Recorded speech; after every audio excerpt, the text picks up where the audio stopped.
Oo, Apong. Para saan pa? At nagpunta ka dito. Doon ka na sa mga barkada mo. Tutal, sila lang naman ang inuuna mo kaysa sa amin ng anak mo. Shane, sana naman mapatawad mo na ako. Pangako, magbabago na ako. At pupunahan ko na yung pagkukulang ko sa inyo ng anak natin. Apong, patunayan mo muna sa akin na magbabago ka. Ginagawa yan, hindi sinasabi. Shane, patawarin mo na ako. Handa na akong baguhin ang sarili ko para sa anak natin. Gagawin ko ang lahat para lang mabuo lang ulit yung pamilya natin. Apong, pwede bang bigyan mo muna ako ng konting panahon para makapag-isip-isip? Hindi rin kasi pero yung ginawa mo sa amin ng anak mo. Laking sakripisyo at pagtitiis ang ginawa ko sa'yo. Kaya Apong, umuwi ka na. Shane, tandaan mo, hindi ako titigil hanggat hindi mo ako napapatawad. Papatunayan ko sa'yo, nagbabago na ako.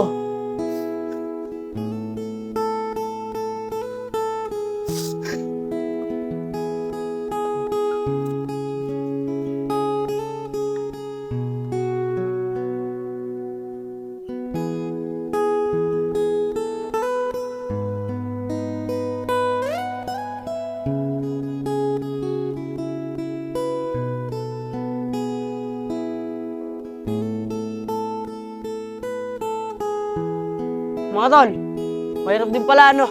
Pag wala si Tol Apong, wala kasi nagpapainom sa atin eh. Tol Oscar, huwag kang mag-alala. Yan si Tol Apong, babalik din yan sa atin yan. Kakausapin lang natin yan para bumalik. Allen, Oscar, pag nakakausap natin si Apong, sabihin natin sa kanya, pwede na siyang bumalik sa atin. Pero kailangan, magtrabaho muna siya para ipapainom uli siya sa atin.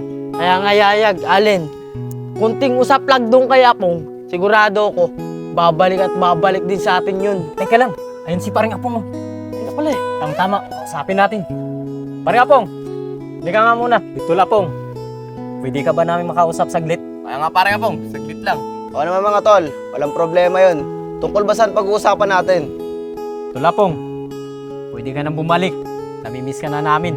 Oo nga Tol Apong, namimiss na namin yung bandingan natin. Kaya sana naman, bumalik ka na sa amin. Teka nga lang, Allen, Yayag, bago bumalik si paring Apong sa atin, kailangan may trabaho muna siya para may pampainom ka ulit sa amin. Ganun ba mga tol? Alam nyo, naaawa ko sa inyong tatlo eh. Ganyan na lang ba ang buhay nyo? Inaasa nyo yung bisyo nyo sa kaibigan nyo. Tol Apong, grabe ka naman magsalita sa amin ah. Kahit papaano naman, may pinagsamahan naman tayo ah. Kaya nga Apong, huwag ka naman magsalita ng ganyan. Nung kailangan mo naman ng kaibigan nandito naman kami at sinasamahan ka namin. Kaya nga Apong, totoo siya sabi ni Allen at ni Oscar. Nung nagiinuman pa nga tayo, ang sasaya natin. Allen, Yayag, Oscar, dati yun. Pero ngayon natauhan na ako. Pinagsisisihan ko na lahat ng ginawa ko. Imbis na mag-ina ko na lang mapunta yung pera, sa inyo pa nauubos, kapapainom ko. Ganun ba Apong? Tama na yan. Para sinusumbat mo lahat ng pininom mo sa amin Kaya nga Apong, alam mo ba, hindi maganda yung panalita mo sa amin. Kahit Tama papaano, may pinagsamahan tayo. Alam yung tatlo, nasira ang pamilya ko nang dahil sa inyo. At yun ang malaki nangyari, pinagsisihan ko sa buhay ko. Kaya ngayon, wala na akong kaibigan na katulad nyo. Diyan na kayo at maghanap pa ako ng trabaho para sa pamilya ko, hindi para sa inyo. Mga tol, walang kwenta talaga yung kaibigan niya si Apong. Pero hayaan nyo, may araw din yan sa atin. Kaya nga mga tol, kabayaan na lang natin yan si Apong.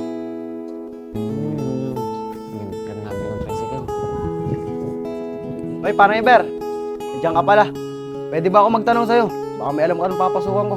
Oh, parang Apong, ikaw pala yan. Tamang-tama, nakakausap ko yung tropa ko. Naghahanap pa daw sila ng sa labor at kulang pa daw sila doon sa pinapagawa ng bahay ng tita niya. Ganun pa parang Iber. Maraming salamat Pre, saan ba yun? At pupuntahan ko. Kailangan ko kasi ng trabaho para sa mag-ina ko. Babawi ako sa kanila. Ganun ba pre? Mabuti naman at magtatrabaho ka na para sa kanila. Siya nga pala pre, doon lang pala sa itaas yun, sa may Bel Air. Pagtanong-tanong mo na lang doon sa may gumagawang bahay, sabihin mo pinapunta kita. Siya nga pala pre, nakausap mo rin ba asawa mo? Oo, parang Iber. Nakausap ko siya kahapon. At ang sabi niya sa akin, bigyan ko daw siya ng konting panahon para mapag-isip-isip. Pero parang Iber, kailangan ko talaga ng trabaho para mapatunayan ko sa kanya na kaya ko magbago. Yun, parang Apong, ayos naman pala eh. patunayan mo na lang sa misis mo na magbabago ka na para sa anak mo. Tsaka alam mo, pare nga pong, mahal na mahal ka ng asawa mo. At ang dasal lang ni Kumare, magbago ka na para sa kanila. O pare, magbabago na talaga ako. Malaki na kasi ang pagkukulang ko sa mag-ina ko. Pero pare, nakita ko yung tatlo doon. Si Yayag, tsaka si Oscar, tsaka si Allen. Sabi nila sa akin, kailangan ko muna doon magtrabaho at papainom sila para makasama sa kanila. Tama yun, pare nga pong. Iwasan mo na sila. Di ba sila ang dahilan kung bakit nasira ang pamilya mo? Kaya pare nga pong, kung mga ganun tao kasi, wag mo na silang pakisamahan. Pagka kasi may kailangan sila sa'yo, nakadikit sila sa'yo. Pero pagka wala na, di ka nila kilala. Tignan mo ako, di ko na sila pinagpapansin kasi mga ganun tao, wala ka kwenta-kwenta. Sige pare Eber, maraming salamat sa'yo ah. Pupuntahan ko muna yung sinasabi mo sa akin trabaho. Una na ako. Sige pare nga pong, ingat ka.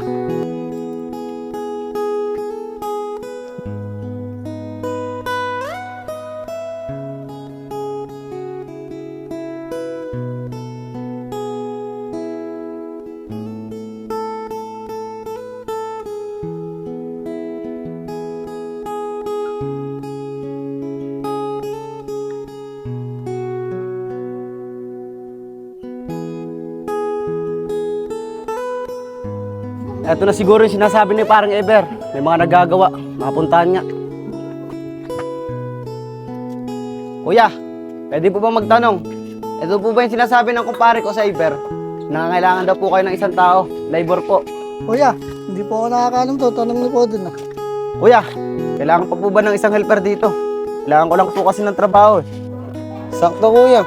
Naghahanap kami ng isang tao. Magsabi ka sa papa ko. Ah, ganun ba kuya? Sige, antayin ko na lang siya dito. Oh, mga bata. Ano ba ita? Tawag sa pinapagawa ko. Magsabi ka sa kanya. Kuya, balita ko po, kailangan pa po ng isang tao. Baka po pwede ako makapasok. Kailangan ko lang po talaga ng trabaho. Sakto. Kailangan kami ng maghuhukay dito at pagbubuhos. Kaya lang, hindi pwede tatamad-tamad dito. At tatagalin ko agad. Salamat po kuya. Makakaasa po kayo sa akin. Hindi po ako tamad. Gagawin ko po ang lahat para magustuhan niyo yung gagawin ko. Tama-tama bata. Mag-umpisa ka na ngayon. At maghukay tayo para makaprepare tayo sa pagbuhos natin. Kung sakali makabuhos tayo bukas, di nakaprepare na. Ah, sige po kuya. Sige.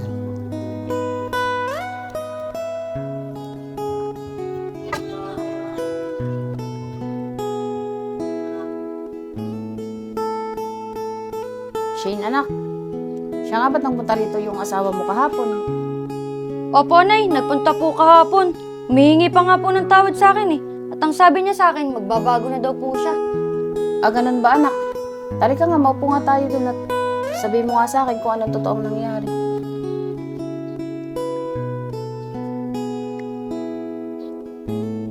Bakit, anak? Ano bang totoong nangyari? At bigla-bigla ka na uwi dito sa atin. Eh, Nay, kaya po ako dito nauwi sa inyo. Yung asawa ko po kasing si Apong, mas inuuna pa po niya yung mga barkada niya kaysa sa amin ng anak niya. Kaya nga po minsan, sa inyo na po ako humihingi ng pambili ng gatas at diaper. Kasi po, yung sweldo po niya, inuubos lang po niya sa mga barkada niya. Ah, ganun ba, anak? Kaya pala lagi kang humingi ng pambili. Eh, tinatanong naman kita, hindi ka naman nagsasalita. Siyempre, inuunawa na lang kita kasi anak kita eh. Kaya nga po, Nay, nagpapasalamat po ako sa inyo at ikaw yung naging nanay ko. Kahit kailan, hindi niyo po ako pinabayaan. Siyempre naman, anak kita eh, alam mo pabayaan kita. Pero Shane, ano ba napag-usapan niyo ng asawa mo kahapon? Eh, Nay, nagpunta po siya dito kahapon. Nanghihingi po siya sa akin ng tawad. Pero, Nay, ano po kaya dapat kong gawin? Eh anak, para sa akin naman kasi, siyempre, ako bilang magulang mo, at isa pa may anak na rin naman kayo ni Apong, kung alam mo bang kung ano mas makakabuti, edi kung magbabago na ba siya, patawarin mo na lang. Yun lang para sa akin ha.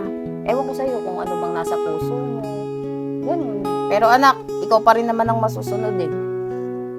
Basta ako, nakasuporta lang sa inyo. Ngayon, kung magbabago naman si Apong, para na rin sa anak mo, ikaw na magdesisyon. Nay, maraming salamat po ah. Yan po talaga yung pinagdadasal ko.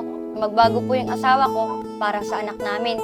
Nay, kung magbabago naman po siya patatawarin ko naman po talaga siya. Kasi po, ayoko pong lumaki yung anak ko na wala pong kinikilalang tatay. Sige anak, tama yan.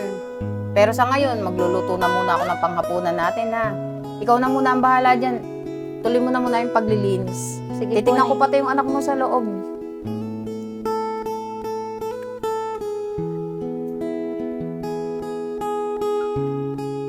Tao po. Shane. Tao po. Saglit lang! Oh, Apong, bakit ka nandito? Tsaka ano yung mga dala mo? Ito ba, Shane? Ginrocery ko talaga to para sa inyo. Tsaka ito naman yung paborito mong tinapay. Binili ko para sa'yo. Ganun ba, Apong? Sa amin yan. Baka mamaya, sa mga barkada mo yan, baka nagkakamali ka ng dinadalhan. Shane, di ba sabi ko naman sa'yo, handa na ako magbago para sa anak natin. Kaya sana naman, bigyan mo ako ng isang pagkakataon para maitama ko yung mga mali ko. Sige, Apong, pumasok ka na dito. At sana naman, tama na yung mga pinagsasabi mo. Tari ka na dito. Dito na lang natin pag-usapan.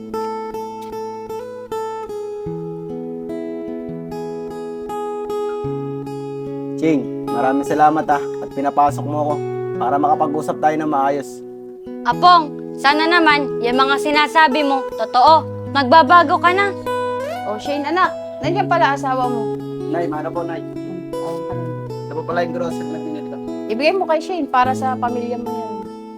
Diyan muna kayo ha. Mag-usap muna kayo ng maayos kung anong mapagkakasunduan niyo ha. Maiwan ko muna kayo. Shane, magandang balita.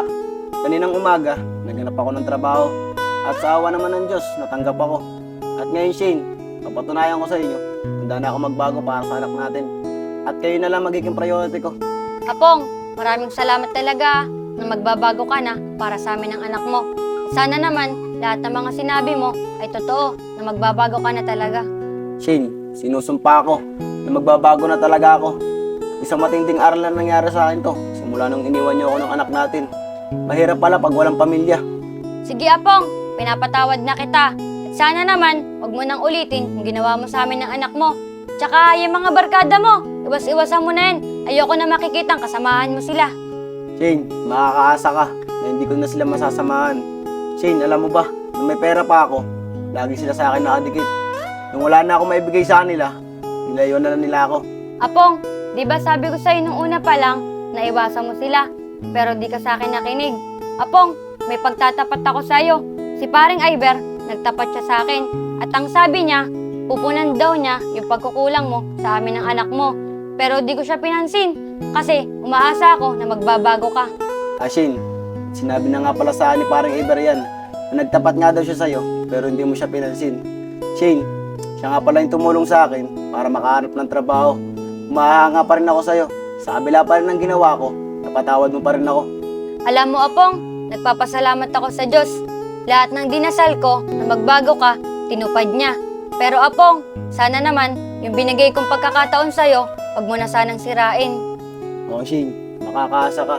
Yung binigay mo sa akin pagkakataon, hindi ko sisirain.